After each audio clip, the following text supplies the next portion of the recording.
ఎవడు ఇంద్రియములను జయించి దృష్టిని భ్రూమధ్యమున నిలిపి ప్రాణాపాన వాయువులను స్తంభింపజేసి మనస్సును బుద్ధిని స్వాధీనమునర్చుకుని మోక్షాసక్తుడయ్యుండును అట్టివాడే ముక్తుడనబడును. భోక్తారం యజ్ఞతపసాం సర్వలోకమహేశ్వరం సుహృదం సర్వభూతానాం జ్ఞాత్వా మాం శాంతిమృచ్యతే.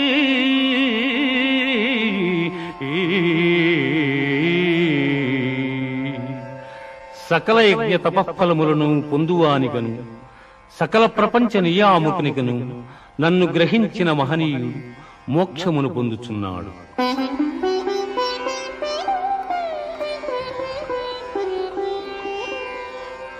యం సన్యాస ఇతి ప్రాహుః